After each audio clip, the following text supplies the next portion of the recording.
Ok, então, vamos ir começando a nossa aula aí, que mais gente deve chegar na sequência. Nós vimos na última aula a hibridização da teoria de valência, e hoje nós vamos ver um pouquinho sobre geometria molecular e polaridade das ligações.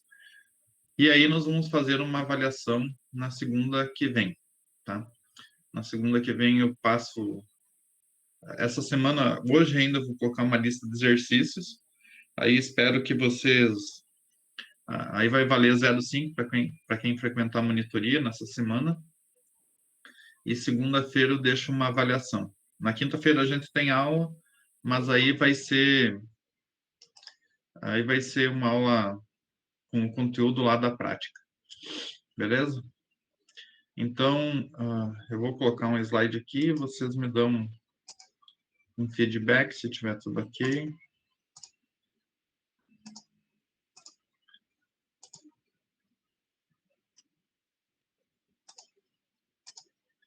Pessoal, estão vendo a apresentação?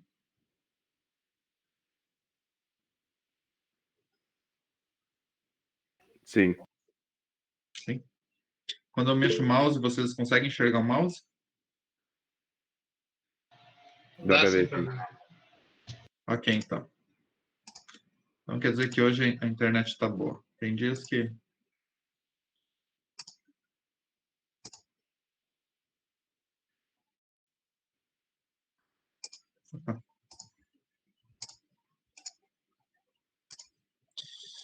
Beleza. Eu via falando na aula mais lá atrás sobre algumas propriedades periódicas. E uma das que eu não falei foi a eletronegatividade. Então, falar de eletronegatividade. Desenvolvida essa teoria aí por Linus Pauling. Tá? Por que eu deixei para falar sobre a eletronegatividade agora? Porque a eletronegatividade ela é uma propriedade que ela acontece em ligação química. Você avaliar a eletronegatividade pelos elementos no seu estado fundamental, né, a grosso modo, ela não tem importância, tá? Então, ela é uma propriedade que acontece na ligação. E como alguns elementos têm maior carga nuclear efetiva, que a gente viu, que são esses elementos aqui da direita da tabela periódica, né, eles têm um número de prótons elevados comparado ao tamanho, né, eles têm tamanho pequeno e o número de prótons elevados. Com isso, a carga nuclear é bastante forte sobre esses elétrons. Então, quando esses elementos estão ligados, esse aumento da carga nuclear faz com que o par de elétrons da ligação, o par de elétrons que eles estão compartilhando, da ligação covalente, fique mais próximo desses elementos. Isso faz com que eles fiquem com uma carga parcial negativa, já que o par de elétrons está próximo deles, deixando o outro elemento com carga parcial positiva. Parcial porque não é uma transferência total de elétrons como uma ligação iônica. Tá? Então, a eletronegatividade, os elementos que tendem a fazer isso são aqueles com as mais alta carga nuclear efetiva. Então, eles vão aumentar nesse sentido aqui para esses elementos da direita e acima da tabela periódica. Aqui diz, né, o flúor é o que apresenta maior eletronegatividade, enquanto o césio, né, apresenta menor eletronegatividade. É porque eles crescem nesse sentido aí. Então, as ligações covalentes, elas vão se dividir, né, em ligações covalentes polares e também apolares. como as ligações iônicas, elas são transferências total de elétron, e nisso um elemento fica negativo e outro positivo, nós vimos isso, então a ligação iônica ela sempre vai ser polar, tá? Agora, as ligações covalentes, elas vão ser apolares quando essa diferença de eletronegatividade for zero ou próxima de zero, e ela vai ser polar quando essa diferença de eletronegatividade for desigual, né? Então, na ligação covalente polar, um elemento vai ter carga parcial positiva e na outra negativa, tá? Então, veja aqui que eles tentam colocar isso aqui como número. Então, próximo de zero, apolar. Próximo a 2, polar. Diferença próxima a 3 já é iônica.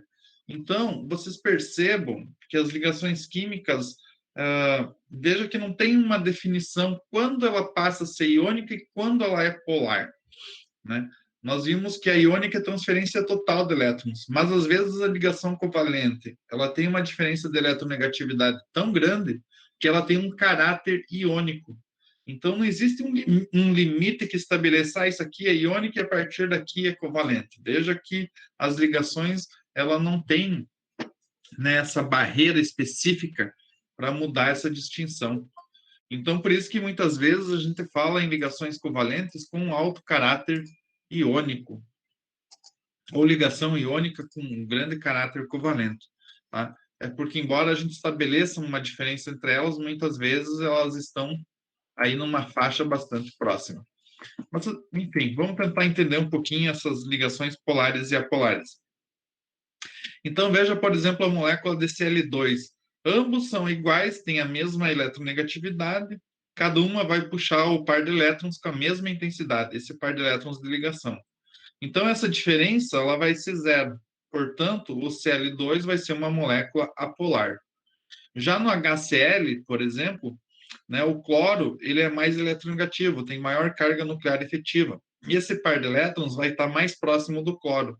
Então, né, essa diferença de eletronegatividade vai dar uma polaridade maior para essa molécula do HCl. Então, o HCl já é uma molécula polar. Tá? Então, veja uma ligação iônica. Quão diferente é a eletronegatividade, né, no NaCl. Então, por natureza, as ligações iônicas já são, né, polares. Né? Veja aqui uma diferença de 2 e aqui de 3. Tá? Bastante elevada.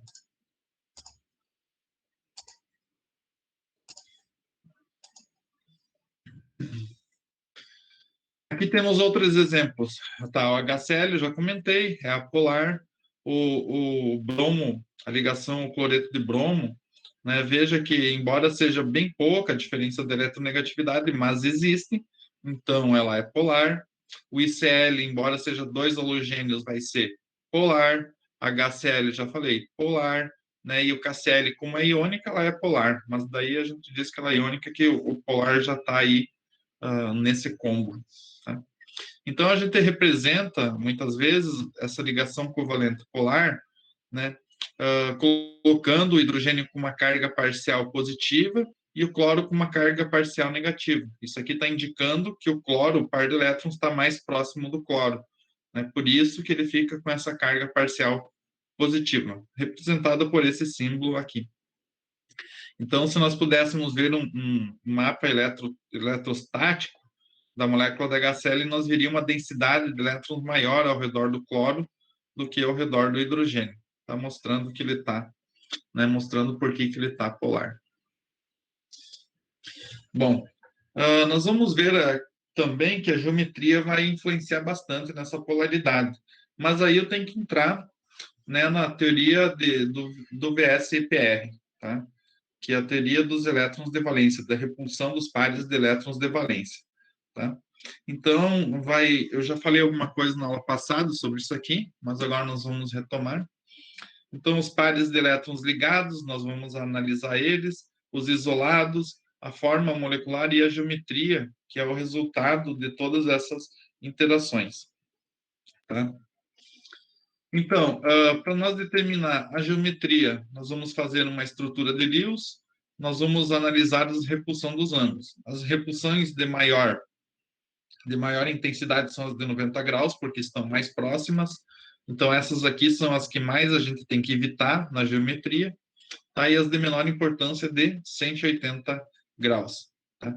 E nós vamos estar por uma geometria onde essa repulsão ela seja mínima, né? Para que a molécula não tenha uma energia elevada. Ligação dupla e tripla é contada como uma única ligação. Então, veja bem, a repulsão entre os pares, dois pares isolados, pares de elétrons que não estão ligados, né, como são dois elétrons soltos, a repulsão entre dois pares ligados, ela é muito forte. Então, ela vai ser evitada sempre que possível numa molécula, principalmente em ângulos de 90 graus. Nunca tentar colocar dois pares isolados num ângulo de 90 graus. Tá? Né? A repulsão entre um par isolado e um par ligado, ela também é mais forte do que dois par ligado com par ligado. Par ligado é a repulsão mais forte. Mas nós vamos ver isso aqui com um pouquinho mais de detalhe de agora em diante. Tá? Então, aqui é só a geometria, que nós vamos analisar lá em 3D, e aqui é sobre o nome, por que tem esse nome VSEPR, né? Por causa do nome em inglês, mas é só para nomenclatura. Ela fala da repulsão dos pares eletrônicos dos elétrons de valência. Nós já vimos a molécula de berílio F2 na aula passada, né? Como acontece essa hibridização. Eu vou retomar, focando agora um pouquinho nessa parte da geometria molecular. Então, o boro, o berílio, aliás, o berílio é o nosso elemento central da molécula de BF2. Tá? O berílio tem a distribuição eletrônica 1s2, 2s2, ou seja, dois elétrons de valência, e é através desses dois elétrons de valência que nós vamos analisar a molécula. Quando a gente olha para o berílio no estado fundamental, ele não tem par desemparelhado para fazer ligação com o flúor. Nesse estado aqui, ele não poderia fazer ligação. Tá? Então, o que acontece? A gente viu que um desses elétrons 2s passa por um elétron 2p, que seria o orbital vazio depois do 2s2, seria 1s2, 2s2, 2p0, então o p existe, só que ele está incompleto. Então, há uma promoção de elétrons aqui para o orbital 2p. E aí ele fica com dois elétrons desemparelhados para fazer ligação. Mas nós vimos que esses dois orbitais, o s e o p, são dois orbitais atômicos, o s e o p, eles vão se misturar para formar dois orbitais híbridos, chamados orbitais sp. Tá? Então, cada um com um elétron. Tá? Esses orbitais sp, eles vão se distribuir no espaço para ficar o mais longe possível um do outro, a fim de evitar a repulsão. Por isso que o berílio F2 ele vai ficar com ângulos de 180 graus, ou seja, numa geometria chamada geometria linear. Então, veja o berílio aqui em roxo, você tem os dois orbitais sp, né, se estendendo o mais longe possível um do outro. Tá? E é esses dois orbitais sp que vão fazer ligação com um flúor, formando a molécula de BF2. Tá? Então, quando o orbital S ele se hibridiza com o orbital P, ele fica nesse formato aqui, com um lóbulo maior do que um simples orbital P. Tá? E esse lóbulo maior, né, ele vai ter uma maior densidade de elétrons, e por isso que a ligação vai se tornar mais efetiva também. Tá? Mas o que eu queria focar é que essa geometria, ela é uma geometria chamada linear, com ângulos de 180 graus. Tá? Então, toda vez que eu tiver uma molécula que tem os orbitais mais afastados possível, sem qualquer par de elétrons sobrado, né, que tenha restado aqui, né, então ele vai ser nessa geometria chamada geometria linear.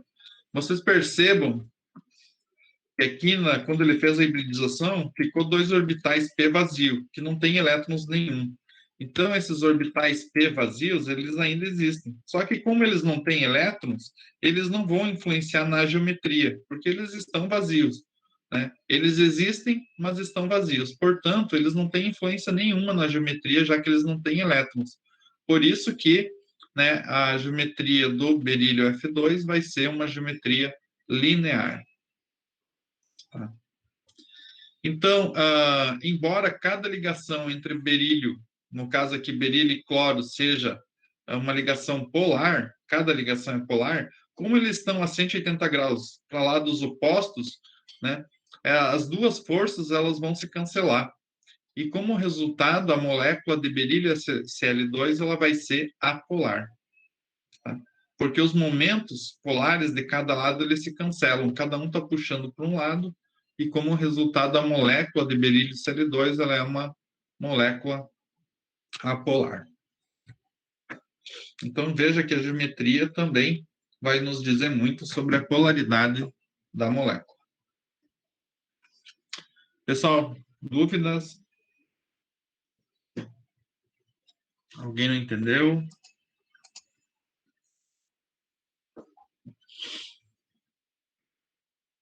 Se eu precisar repetir qualquer coisa, vocês me avisam, que eu repito. Tá?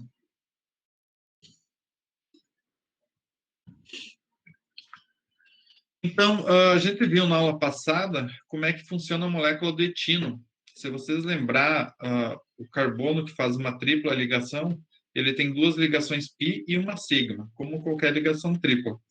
Então, esse aqui seria o estado do carbono, né, antes de hibridizar, só que ele vai hibridizar formando dois orbitais híbridos sp e vai deixar dois p vazios para fazer as ligações π. Tá? Então, aqui nessa representação da figura B, vocês estão vendo dois orbitais P em roxo e azul vazio, né, porque eles vão fazer sobreposição lado a lado para formar a ligação π. Já os dois orbitais sp, eles vão se estender, né, a ângulos de 180 graus para, né, evitar a repulsão entre eles. Então, como resultado, a molécula do etino ela é linear também, com ângulos de 180 graus. Tá? Porque isso aqui vai formar apenas um círculo de elétrons ao redor dele, mas ele não vai ter, né, ele vai continuar sendo reto no espaço, com ângulos de 180 graus. Então, é outro exemplo de uma molécula linear, tal qual o berílio F2.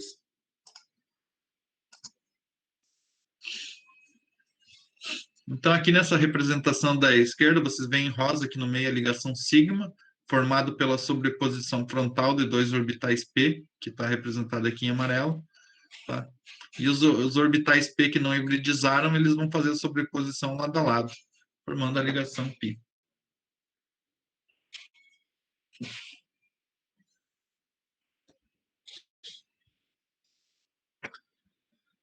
Na aula passada, nós vimos também a molécula de BF3, tá? Quando o boro, né, o boro lá da família 13, tem 13 elétrons de valência, né, ele é o elemento central. Então, o boro, no seu estado original, ele tem essa configuração 2s2, 2p1. Tá? Então, os elétrons de valência estão aqui representados. Para o boro fazer 3 ligações, ele precisa abrir mais um espaço, mais um elétron desemparelhado. Então, vai haver uma promoção de um elétron 2s lá para o orbital 2p, ficando com 3 elétrons, agora desemparelhados. Então, 3 orbitais atômicos, 1s e 2p, vão formar 3 orbitais, né, do tipo sp2. sp2 porque é 2 porção p e uma porção s. Tá? E vai ter um orbital p que vai ficar vazio, sem nenhum elétron. Então, agora, né, nós vamos pegar esses 3 orbitais sp2 e espalhar eles no espaço mais distante possível. Né? E esse mais distante possível seria em ângulos de 120 graus. Então, vocês aqui estão vendo 3 orbitais sp2 se espalhando o mais longe possível no espaço. E essa geometria aqui, ela vai se chamar trigonal plana. Tá? Porque ela está no plano do espaço, como vocês podem ver a representação aqui. Tá? E os ângulos de distância são 120 graus. Tá? Como resultado, a molécula de BF3 ela é polar também, apolar. Tá? Embora a ligação boro-flúor seja uma ligação polar, como as 3 estão se estendendo cada um para um lado, cada uma puxando para um lado, elas se cancelam. Então, o momento de polo resultante dela é 0. Então, ela é uma molécula também dita apolar. Tá? Mas lembrem que no orbital do boro sobrou um orbital 2p, né, que ele ficou vazio. Esse orbital 2p, vocês têm que lembrar que ele existe, só que como ele não tem elétron, ele não vai influenciar na sua geometria. Mas ele existe aqui, tá? Agora vejam bem que o boro, ele tem 3 elétrons desemparelhados. Se ele fizer 3 ligações com o flúor, ele vai ficar com 2, 4, 6. Veja que o boro não alcançou seu octeto através dessa ligação de Bf3. Se vocês contar aqui, veja que ao redor do boro tem 2, 4, 6 elétrons. Então veja que o boro não alcançou seu octeto. Por isso que essas moléculas aqui, elas são bastante instáveis. Na verdade, elas sempre vão fazer um tipo diferente de ligação, ou algum complexo, ou alguma molécula que vai doar um par de elétrons para preencher esse orbital vazio do boro, que existe aqui, esse 2p. Então, normalmente, o boro vai vir acompanhado com algum ligante, alguém que possa doar um par de elétrons para ele completar o seu octeto. Tá? E como ele tem esse orbital 2p vazio, ele consegue aceitar mais um par de elétrons. Mas, falando de geometria, o boro é trigonal planar. Então, por exemplo, a molécula de BH3, ela só existe através da decomposição do que nós chamamos de diborano. Então, o diborano, ele vai ter esse tipo de ligação chamada 302 elétrons. Tá? O que que é? É esse hidrogênio aqui de cada um dos boros fazendo uma interação com esse orbital P que eu acabei de mostrar vazio. Então, se vocês forem ver depois desse tipo de ligações 302 elétrons, veja que o boro agora vai ter 2, 4, 5, 6, 7, 8. Tá? Cada boro agora vai ter 8. Então, geralmente, o diborano ele quase não existe, ele é apenas um produto de decomposição do que nós chamamos de diborano. Ou então, né, essa molécula tipo de Bf3 vem acompanhada de algum ligante que possa doar um par de elétrons para completar, né, essa valência aí do boro. É um tipo especial de ligação covalente. Deixa eu perguntar para vocês. Tranquilo?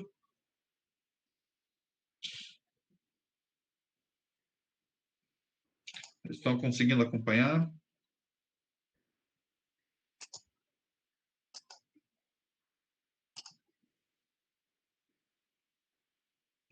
Vamos adiante.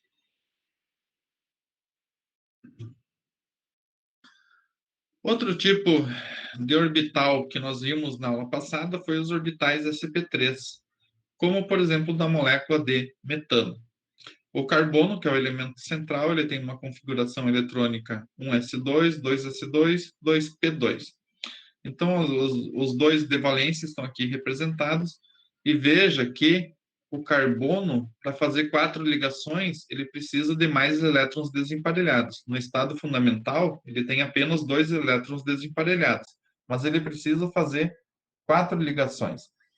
Então, vai haver uma promoção de um dos elétrons 2s para o orbital vazio 2p, tá? Ficando agora com 4 elétrons desemparelhados. No entanto, esses 4 orbitais, esse orbital 1s, esse orbital s e esses 3 orbitais p, eles vão se hibridizar formando 4 orbitais híbridos chamados sp3. Tá? Cada orbital híbrido de sp3 vai ter um elétron desemparelhado, que é o elétron que vai fazer 4 ligações com os hidrogênios e assim completar seu octeto. Tá? Então, como é que a gente espalha 4 orbitais o mais longe do espaço possível? Né? Nós vimos na aula passada que isso é através de uma geometria chamada geometria tetraédrica, com ângulos de 109,5 graus. Tá? Então, veja também que a molécula de CH4 ela é polar. Tá? Primeiro, ela é apolar porque é feita apenas por carbono e hidrogênio, que tem eletronegatividades muito próximas. Então, os hidrocarbonetos sempre vão ser apolares, por causa que não existe diferença de eletronegatividade. E segundo, porque cada hidrogênio está, né, para ângulos distantes. As forças estão se anulando aí. Tá? Então, qualquer estrutura que tiver 4 ligantes, que tiver que se espalhar pelo espaço, nós teremos essa geometria chamada geometria tetraédrica, tá? Com ângulos de 109,5 graus. Agora, a molécula de CHCl3, ela é apolar ou polar? Pensem um pouquinho aí e eu já pergunto para vocês.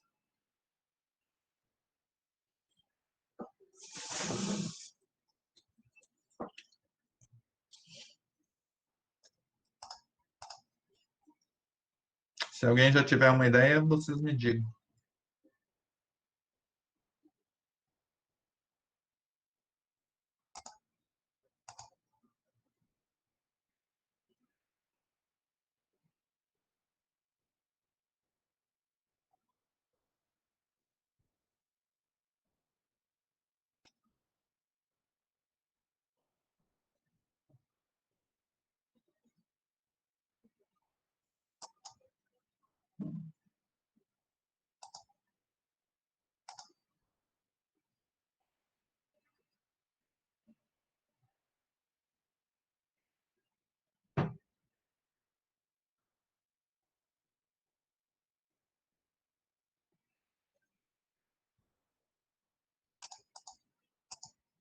Ninguém tem noção?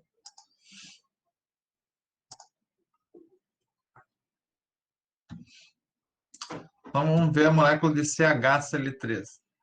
Diferentemente daqui da molécula de CH4, a molécula de CHCl3 ela vai ser polar. Ela vai ser polar porque eu terei os cloros mais eletronegativos puxando a densidade de elétrons para ele, e aqui eu não vou ter mais um cloro para compensar. Então, como eu tenho hidrogênio, então toda a carga eletrônica ela vai estar nesse sentido aqui das quatro ligações de cloro. Como resultado, eu vou gerar um momento polar nessa molécula. Então, a molécula de CHCl3 ela será polar. Ela só seria polar se eu tivesse um CCl4 aqui, um outro cloro compensando. Aí todos estariam, né, puxando para cada um lado e aí essas cargas se anulando. Entendido?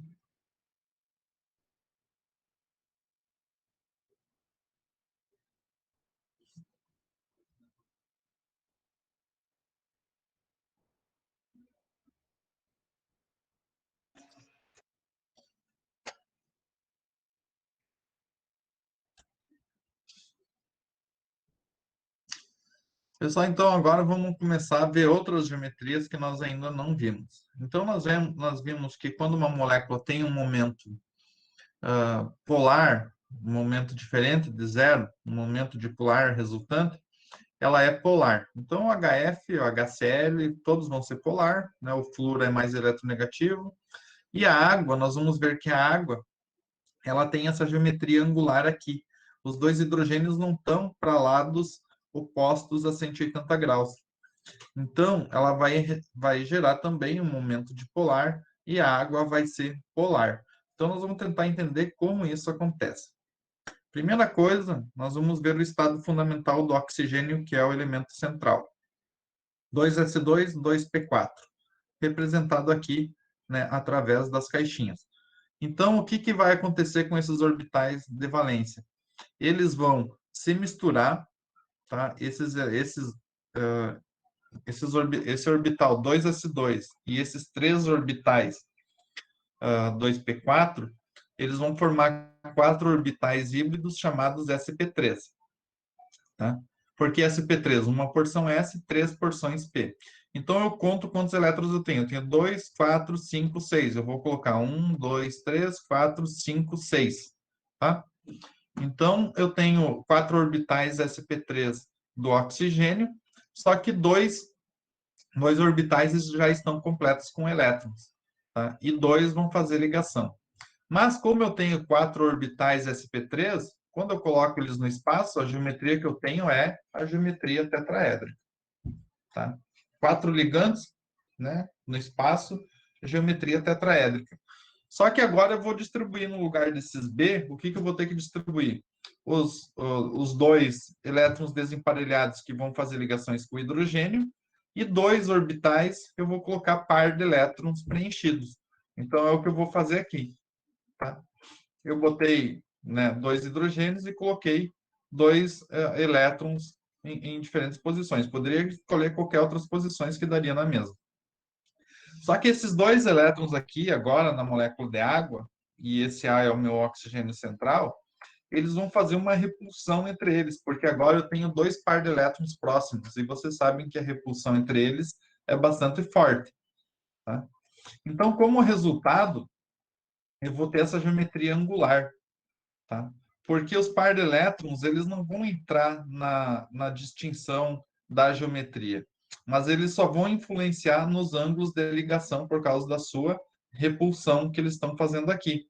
Então, se na geometria tetraédrica, que vocês lembrar, os ângulos eram de 109,5 graus, veja que esses par de elétrons agora vão impulsionar esses hidrogênios a ficar mais próximos.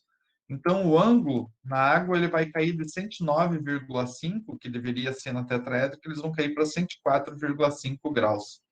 Tá? Então, por isso que a gente representa a água desse jeito. Então, quando nós olhar o potencial eletrostático da molécula, o oxigênio é mais eletronegativo, vai atrair, né, os elétrons para cima dele, e como os hidrogênios não estão afastados em ângulos de 180 graus, né, ele vai ter um aumento de polar em relação ao oxigênio. Então, o oxigênio vai estar com uma carga parcial negativa, enquanto aqui os hidrogênios desse lado da molécula vai ter uma carga parcial positiva. Então, a água é uma molécula polar. Geometria da água, angular. Orbitais envolvidos, sp3, do oxigênio.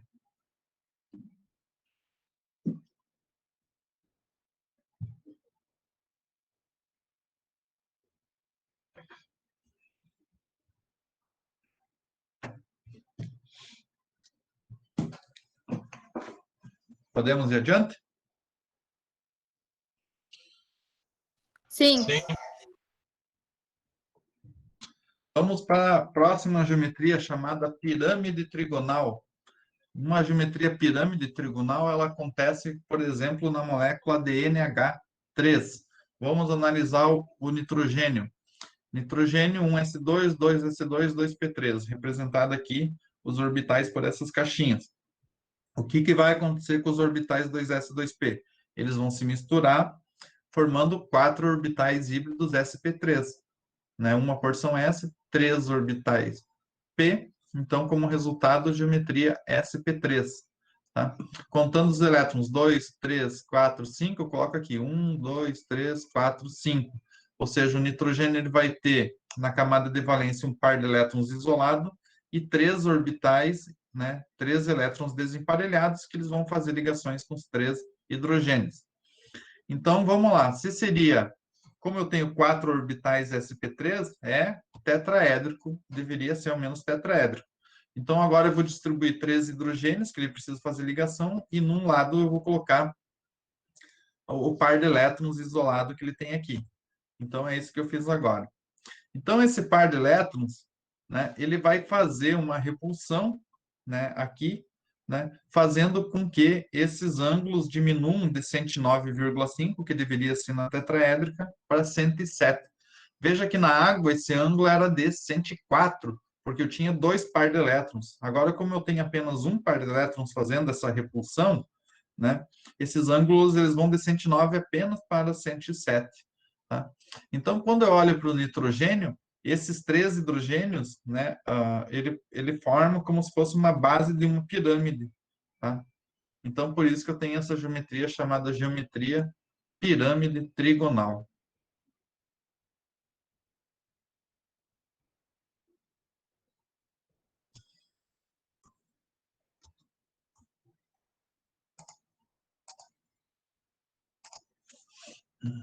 Então, vocês estão me enxergando, né?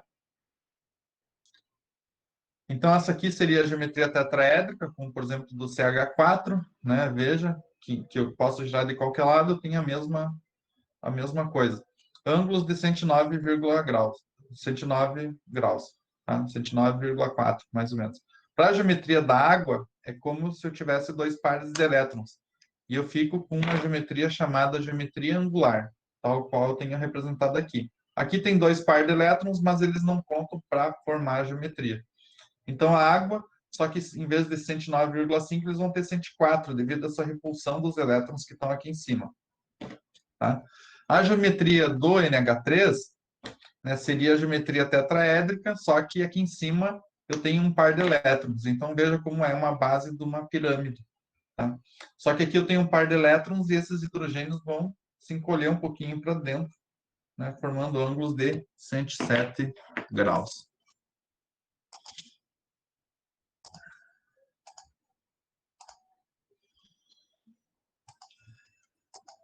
Vamos adiante. Já vimos a pirâmide trigonal. E agora nós vamos ver a geometria chamada bipirâmide trigonal. Tá? Um exemplo de uma geometria bipirâmide trigonal seria a molécula do PCl5. Tá? O fósforo tem essa distribuição eletrônica aqui, tá? E vai fazer 5 ligações com o cloro. Tá? O cloro precisa fazer uma ligação para alcançar sua valência. Mas vamos ver como é que o fósforo consegue se ligar a 5 cloros. Tá? Então, vamos lá. Vocês têm essa distribuição eletrônica da camada de valência, 3s2, 3p3, e vocês têm o próximo orbital, se vocês fizessem a distribuição eletrônica, vocês veriam que existe um 3d0, né? Seria 3s2, 3p3, 3d0 seria o próximo orbital. Então, esse 3d0, ele está vazio. Ele não está sendo utilizado no estado fundamental. Porém, né, o que vai acontecer? Ele vai ser, um elétron aqui do 3s vai passar lá para um orbital de vazio, e aí ele vai ficar com 5 elétrons desemparelhados. Os 5 elétrons desemparelhados que ele precisa para fazer 5 ligações com o cloro. Tá? Só que eles não vão ficar assim, né, dessa forma aqui. Na verdade, esses orbitais aqui eles vão se misturar, formando o que a gente chama de orbitais DSP3 ou SP3D, mas normalmente ele é representado como DSP3. Por que orbital DSP3? Porque é uma porção D, 3 porções P e uma porção S, em porcentagem. Então, veja aqui os 5 orbitais, né, DSP3, cada um com um elétron para fazer 5 ligações com o cloro. Então, cada cloro vai fazer uma ligação com um desses orbitais. Então, como é que eu espalho 5 orbitais no espaço o mais longe possível? Vai ser através dessa bipirâmide trigonal. Então, 3 cloros vão estar nesse plano aqui, né, o mais distante possível. Então, nesse plano aqui, os ângulos são de 120 graus, como a gente já viu. E dois cloros eu vou colocar em lados opostos a esse plano, com ângulos de 180 graus. Mas com essa base dessa pirâmide aqui, com ângulos de 90 graus. Então, o resultado seria esses ângulos aqui. Então, vocês têm a base um triângulo com ângulos de 180 graus e dois ligantes, né, com lados opostos, né, fazendo como se fosse essa base dessa pirâmide. Como se você tivesse uma pirâmide para cima e uma pirâmide para baixo. Então, bipirâmide trigonal. Orbitais do fósforo, DSP3.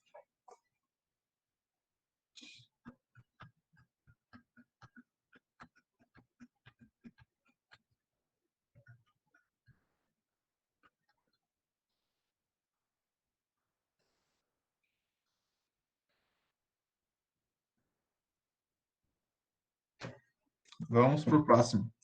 A nossa próxima geometria é chamada geometria octaédrica, e ela acontece, por exemplo, da molécula de SF6. Tá? Então, o enxofre ele vai se ligar a 6 flúoros. Então, vamos analisar o enxofre. O enxofre, que é o elemento central, então ele tem 3s2, 3p4, como aqui, ele tem um orbital D vazio. Então, 2 elétrons vão partir lá para o orbital D, formando, né, 2, 4, 5, 6 elétrons desemparelhados, tá? No estado excitado. Só que esses orbitais aqui, eles vão se misturar, formando, né, orbitais do tipo D2, S, P3, tá? Então, ele vai formar 6 orbitais de 2sp3 e cada um vai ficar com um elétron. Aqui está a representação depois de cada flúor entrando, né, nesses elétrons desemparelhados. Agora veja que o enxofre, né, a regra do octeto diz que tinha que ter 8 elétrons na sua camada de valência, né? A gente via que era apenas um guia, porque veja o enxofre que ele vai ficar com 2, 4, 6, 8, 10, 12 elétrons na sua camada de valência para formar a molécula DSF6. Por isso que a regra do octeto, ela é só um guia. Veja aqui no caso do flúor, do PCl5, né? Se cada cloro entrar aqui, o fósforo vai ter na sua camada de valência 2, 4, 6, 8, 10 elétrons na sua camada de valência. Então, vocês vejam que a regra do octeto, que a gente viu lá, ela é apenas um guia.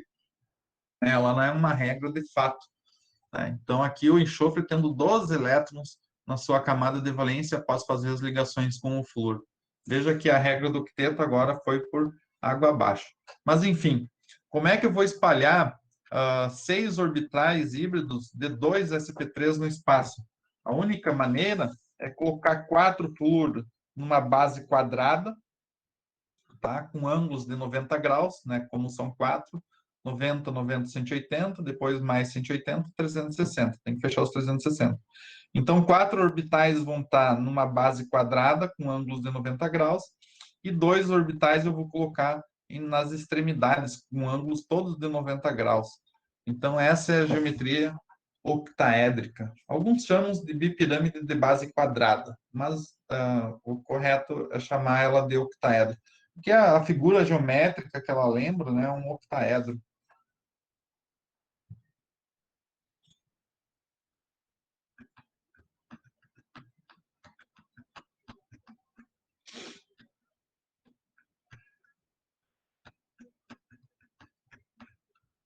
Pessoal, por favor, se alguém tiver uma pergunta, não hesite.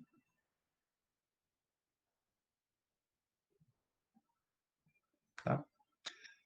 Outra geometria chamada geometria quadrado planar. Para isso eu usei o xenômio F4. Vocês lembram que o xenômio ele é um gás nobre, né? E todo mundo fala que gás nobre não faz ligação. Veja aí o xenômio fazendo ligação com 4 flúor. Tá? O xenômio, no seu estado fundamental, ele tem o seu octeto completo, então ele não precisaria fazer nenhuma ligação, como está representado aqui. Mas ele vai usar a expansão da camada D, né? Ele vai mandar 2 elétrons lá para a camada D, tá? Esses elétrons vão se misturar, formando 6 orbitais híbridos de 2 sp3. Tá? Então, aqui está representado 6 orbitais híbridos de 2 sp3. Né? Só que 2 vão estar completos e 4 vão estar desemparelhados para fazer 4 ligações com o flúor. Nós já vimos que quando 6 orbitais se espalham no espaço, a geometria é geometria octaédrica. Só que no xenômio, 2 elétrons vão estar, né, nós temos 2 pares de elétrons vazios. Então, é a mesma coisa que a gente usar a geometria octaédrica, só que aqui nas extremidades nós deixar pares de elétrons. Tá? E como a gente tem que evitar maiores repulsões de 90 graus, é melhor nós tirar dessa extremidade aqui. Tá? Porque se nós fosse analisar colocando nesses lados aqui, a gente veria que a repulsão é maior. Então, dessa maneira, a melhor forma, a menor repulsão é deixar, né, esses par de elétrons o mais afastado possível. Porque se a gente colocasse eles aqui, eles teriam, de alguma forma, a repulsão 90 graus, par de elétrons isolado e isolado. Essa é a única maneira em que os par de elétrons ficam o mais afastado possível um do outro. Tá? Então, o resultado disso é um quadrado planar, tá? Porque tem, né, esses 2 elétrons aqui, né, como se fosse uma octaédrica, só que tirando 2 ligantes e deixando o par de elétrons. Como o par de elétrons ele não conta para a geometria, apenas os par ligados, então ele fica como um quadrado planar, com ângulos aqui de 90 graus entre os par ligados. Tá? Xenômio F4.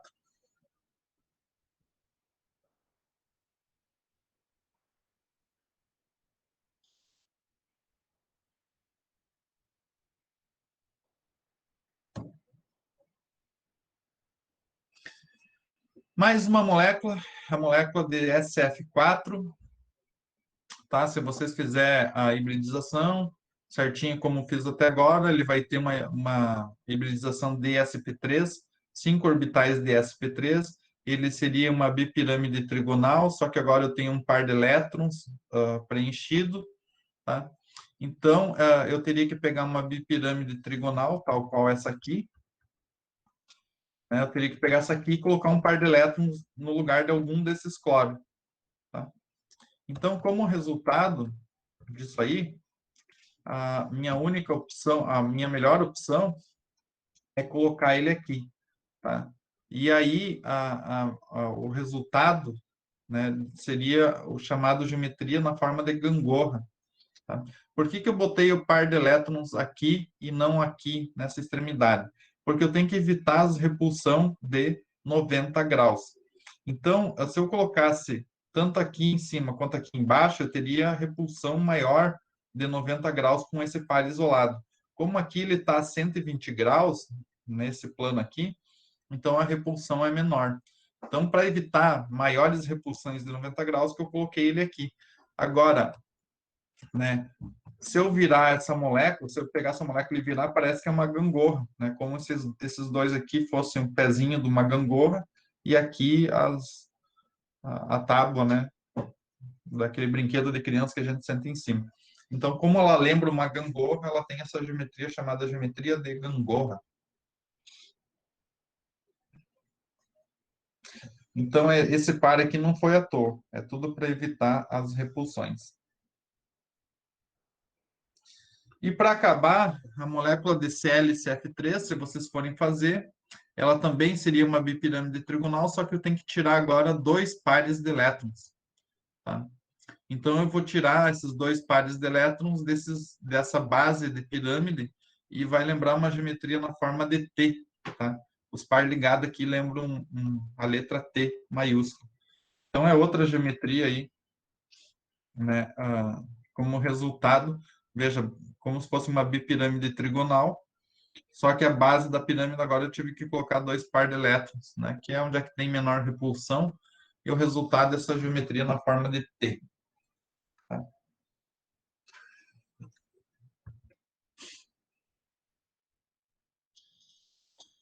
Deixa eu... E aí, pessoal? Dúvidas? Muito difícil? Mais ou menos?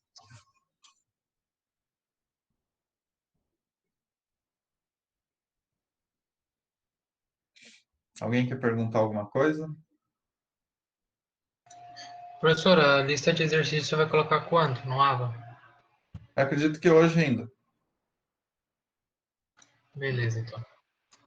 Tá? Eu vou colocar a aula, colocarei os exercícios e colocarei o recado dizendo que a próxima avaliação é segunda que vem. Tá? Essa lista é para entregar, professor? Não, é só para vocês exercitar um pouquinho da geometria e também um pouquinho de ligações. E aí, vale 0,5 pontos para quem frequentar a monitoria.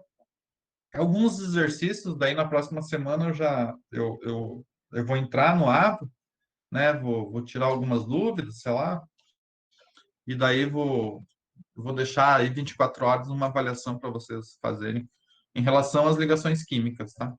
Iônica, covalente e geometria molecular. Aí nós avançamos para a matéria para já ir para a última avaliação, que vai ser lá em dezembro. Tá? Mas eu vou descrever no AVA para não ter problema, mas já vão avisando os colegas que segunda que vem tem essa avaliação. Quinta-feira teremos aula, então também dá para tirar algumas dúvidas se vocês tiverem. Hoje ainda eu coloco a aula, vou parar a apresentação aqui. Eu vou colocar essa aula de hoje, tá? E vou colocar uma pequena lista aí para vocês dar uma exercitada. Dá, dá. Vamos lá.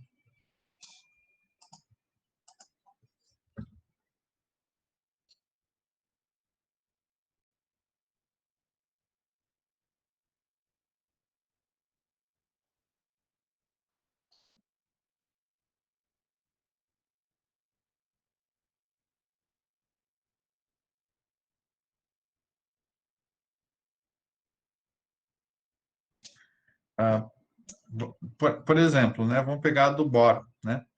O boro, ele não precisa, ele até teria os orbitais D aqui depois, né? Mas ele não precisa. Então, só com os orbitais P, ele já é suficiente para ele fazer, né, as suas ligações com o BF P3, né? Quando vocês vão lá, vamos pegar o carbono, por exemplo, né? O carbono ele não precisa usar orbitais D, né? Veja que aqui tem vacância suficiente, né, para ele formar os 4 orbitais híbridos sp3 e fazer as 4 ligações que ele precisa. O carbono precisa fazer 4 ligações para alcançar seu octeto, né, basicamente. Tá? Então, tá aqui.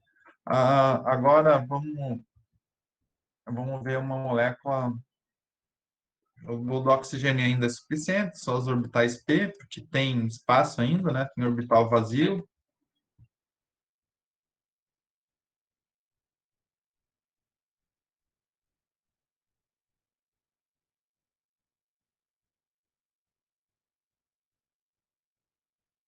Tá. Aham. Veja, por exemplo, a molécula, o PCl3, aqui eu estou mostrando o PCl5, tá? O PCl3, para explicar o PCl3, eu não precisaria usar os orbitais D, tá? Por quê? Porque para fazer o PCl3, veja que ele já tem 3 elétrons aqui, 3 orbitais desemparelhados, tá? Ele só ia misturar fazendo orbitais sp3, mas um par ia estar isolado, tá? Agora, o número de elétrons que está nos orbitais, ele não vai se perder. Você tem que manter o número de elétrons, tá? Então, aqui, como ele precisa fazer 5 ligações, veja que esse elétron aqui tem que passar para lá, tá? E aí, quando ele faz isso, ele fica com 5 elétrons desemparelhados, tá? Só que eles vão se misturar, formando os orbitais dsp3. Então, 5 elétrons que eu tinha na camada de valência, eu tenho que ter 5 elétrons aqui, né? Como consequência, cada um vai estar desemparelhado. Mas se eu tivesse mais elétrons, aí eu começava a preencher, eles ficar como par isolado. Vamos ver um exemplo em que fica. Vamos pegar aqui o próximo exemplo que começa a ficar. Nesse caso ainda não. Vamos ver aqui no Xinome F4, tá? Olha, no Xinome F4, no Xinome eu tenho aqui, né, completo, no estado fundamental. Quantos elétrons eu tenho? Eu tenho 8. 2, 4, 5, 6, 7, 8. Então, né, eu vou passar 2 para o nível D, tá? E vou ficar com essa configuração, com 4 elétrons desemparelhados. Veja que eu tenho 2 orbitais completos. Esses 2 orbitais completos, eles vão se manter. Eles precisam se manter. Então, eles vão ter 2 orbitais preenchidos e os 4 que vão ficar incompletos. Na verdade, é como eu fazer 6 orbitais de 2sp3 e contar o número de elétrons. 2, 4, 6, 8. Então, eu vou colocar aqui 8. 1, 2, 3, 4, 5, 6, 7, 8. Né? Eu não sei se era essa a dúvida.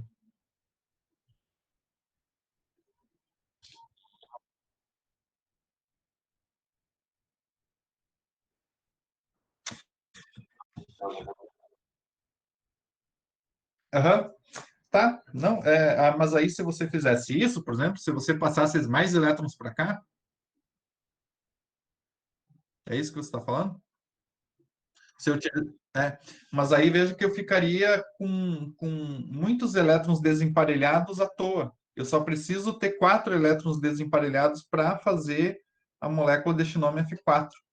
Então, não é como regra que ele vai fazer sempre isso aí. Ele faz, né, não é o elemento central que vai se distribuir e fazer ligações com o que tiver disponível.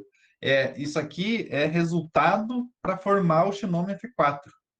Né? Então, ele vai se organizar de uma forma a se ligar a 4-flúor. Se ele precisasse se ligar a 5-flúor, por exemplo, o xinômio F4, é bem provavelmente que ele ia usar uma configuração diferente. Ou se ele fosse fazer xinômio F6. Xinômio F6, aí ele teria que talvez passar mais um elétron ou fazer alguma configuração diferente. Né? Mas como a molécula de xinômio F6 nem existe, nem nada, ele vai fazer uma distribuição eletrônica, ele vai se hibridizar na forma de atender a necessidade de se ligar a 4-flúor. Então, ele não vai expandir mais porque ele não tem essa necessidade, né? Então, o Shinome F6, para fazer o Shinome F6, por exemplo, vamos dizer que se existisse Shinome F6, né, na verdade, na prática, eu acho que não existe, não me recordo agora, mas ele teria que usar uma configuração de 3, usar 3 orbitais D. Isso seria muito energético, seria muito, né, teria que fazer uma hibridização muito fora do comum, de uma energia muito alta. Como consequência, nem existe Shinome F6. Né? Então, existe Shinome F2, né? Shinome F2, apenas um elétron passa para cá, aí ele usa DSP3, ficando com 2 elétrons desemparelhados. Então, se você for fazer Shinome F2, ela vai existir. Tá? Então, ele vai até Shinome F4. Mas é para atender essa necessidade. Veja que eles sempre fazem a vacância para atender a sua necessidade. Por exemplo, aqui o enxofre precisa, né, se ligar a 6-fluoro. Então, o único jeito dele se ligar a 6-fluoros é ele fazer essa expansão aqui de 2sp3. E assim por diante.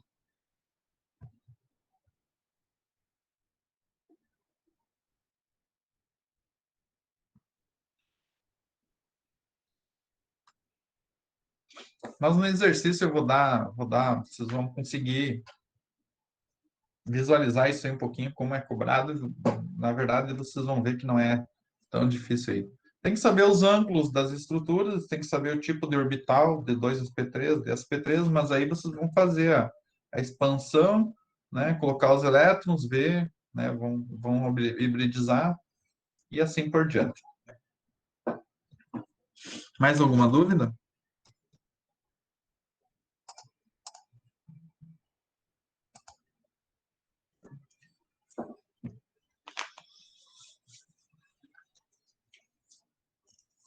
Então tá, pessoal, o que eu tinha para falar sobre isso aí, estamos quase encerrando as ligações, falta só uma teoria do orbital molecular que vai explicar um pouquinho sobre paragmatismo e diamagnetismo, né, que é uma teoria mais complementar, né, mas nós não vamos entrar muito a fundo também, né, a parte da geometria aí basicamente é isso, existem até outras geometrias, mas, né, as principais, as mais básicas eram essa aí que eu mostrei hoje.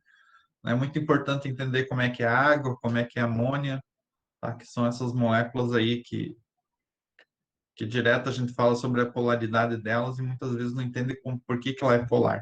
Então, entendendo a geometria, a gente consegue entender um pouquinho também da polaridade das moléculas. Tá? Então, quinta-feira que vem aula, segunda que vem a nossa avaliação aí sobre ligações químicas. Tá? Ainda até de noite, no máximo, vou tentar antes colocar uns exercícios aí para vocês exercitarem e também o slide da aula de hoje que eu ainda não coloquei. Beleza?